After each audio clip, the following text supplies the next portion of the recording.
Welcome back to my channel. I'm Kelee, and this is week 10 of my weight loss and self-discovery journey. I appreciate everybody who's taking the time today to watch this, and I want to start by apologizing to those of you that watched last week's video because I feel like I really just phoned that whole thing in. So I feel like I hyped up the 2 weeks trying to hit that 300-pound goal that I've had, and I really focused on that for the 2 weeks, and then I didn't even deliver a video that was worthy of the hype that I built up. Now, I am not apologizing for not losing the weight that I needed to hit the 300 pounds. I am apologizing for the video itself and kind of how boring it was.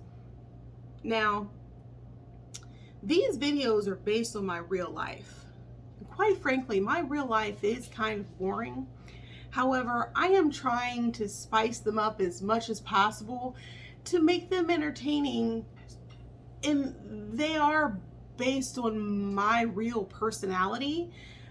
However, I know there are going to be times where I'm having a rough patch and the videos will reflect that. The video last week was just boring. Sorry. So I thought about those 2 weeks that kind of led up to that video. And quite frankly, I was just embarrassed that I didn't hit the weight that I wanted to. And that led me to really contemplating not doing the videos at all, because I felt like, what's the point? If I'm not going to lose weight consistently, what's the point of doing these and showing people if I'm not even doing it? But again, these are based on my real life, and the reality is weight just doesn't fall off of me. I have to earn it and work for it. In those 2 weeks, I did not do what was necessary to lose 12 pounds in 2 weeks when I have been consistently only losing 2 pounds a week, basically. So thinking that I could lose 12 pounds, while at my size I probably could, was not realistic based on the changes that I would have needed to make in order to do that. Now, with that in mind, I want to set aside the weight for a while and really focus on the things that make me do what I did to gain that much weight in the first place. The things that kind of make me tick, the whys of Kelee.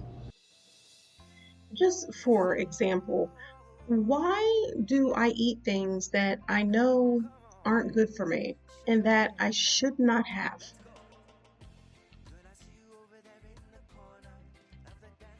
And why do I find every possible excuse to not get up and move or work out when I know that I should, even when I think that it's a good excuse?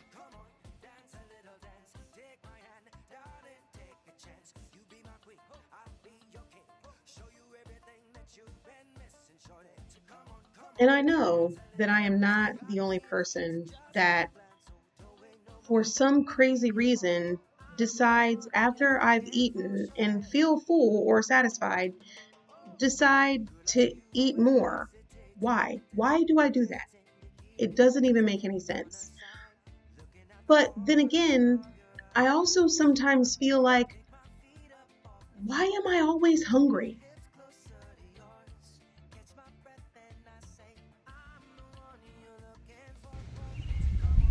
You know, I also wonder why we're here.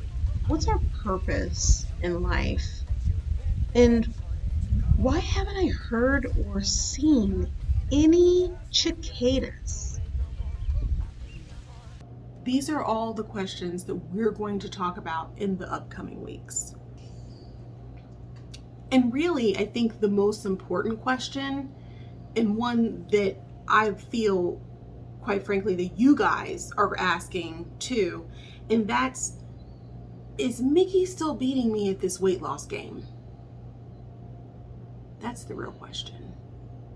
So today I really want to focus on the basics, and I think starting with food is a good idea. Food is really, for me, the hardest part.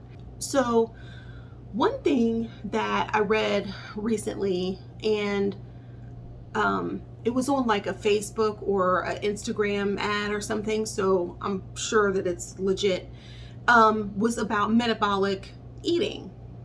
And I don't know anything about that. I didn't click on the ad. So I feel like we can figure it out. Do you guys know anything about it? If you do, put it down in the chat for me. Let me know if you've tried something similar to that. I'd love to hear about it. And if you have, what program did you try, or did you just do research on your own?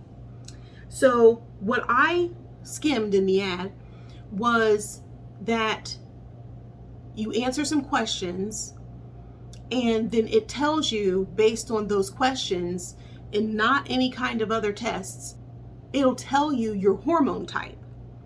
And then that hormone type tells you what type of foods you should eat and what type of foods you should avoid. That makes perfect sense to me. Except I started thinking, do I really know what a hormone is and where it comes from? And why does it have anything to do with food? I don't know the answer to any of those questions. So I think, I hate this, but I think I'm going to have to actually do some research. This already sounds hard. Okay, so let's see first what a hormone is. I mean, I get the gist of what a hormone is, right? But we want to find out why hormones are important when it comes to diet. Dear Google, what is a hormone?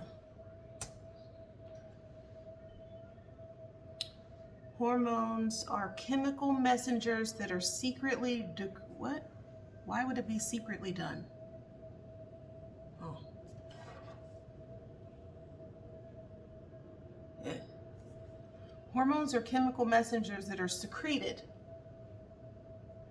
directly into the blood, which carries them to organs and tissues of the body to exert their functions. There are many types of hormones that act on different aspects of bodily functions and processes.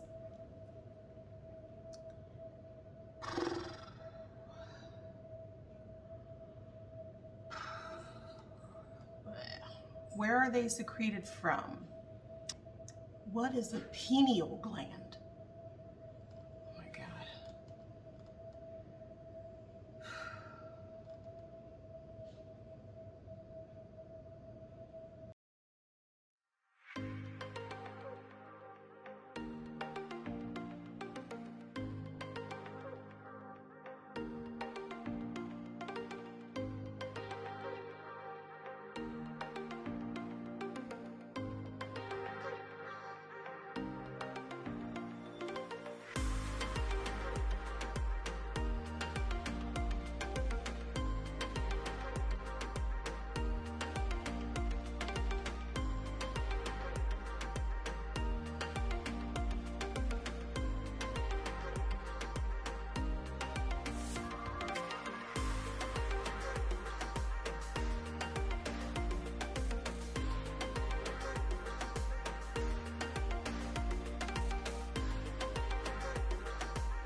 Okay, I've had a breakthrough.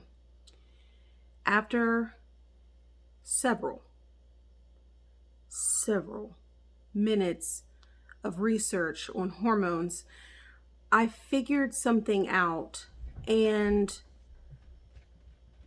I don't know if we're back on the book trail at this point or not, but let me show you what I came up with.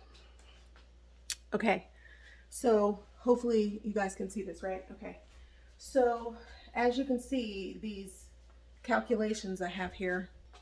Okay, so this is a self-portrait. And I'm sorry, I'm not much of an artist, and I got the part of my hair wrong because normally it's parted over here. So the food goes in, it goes down into your stomach and gets digested here. And these dots kind of represent the hormones. What I figured out after all of this research and calculations is the following. Stay with me here. This is the source, I think, of all of my issues. Not all of my issues. The source of the issues to why I got to be 420 pounds overall, and why I still continue to struggle losing weight. Are you guys ready for this? Are you ready for the breakthrough of the millennium for me? You guys may have already known this. You may have already done the research on your own. But here we go. This is it, guys. That's it. I don't know why I didn't figure it out sooner. Could have saved me a lot of time on the hormone research. Now, again, let me know if that metabolic stuff is a real thing. It seems like it isn't. But if it is, I want to know. With food being delicious, that's really tough because I can't make food not delicious. What I have to start working on is this whole moderation game. How do you guys figure it out? How do you do moderation? We're going to have to figure this out, guys. I don't know. I don't know what to do. Let me know what you think. It's a conundrum. Okay. Well, that's all for today's video. Again, let me know what you think in the comments about the metabolic thing and about what you guys do for moderation. How do you decide if you're going to splurge on something food-wise, how do you do it? Do you do it by week, by month? Do you just not do it at all? Or it just happens and then you just try on the other days to do as good as you can. If you like this content, please hit the like and subscribe button below. I will see you guys next week.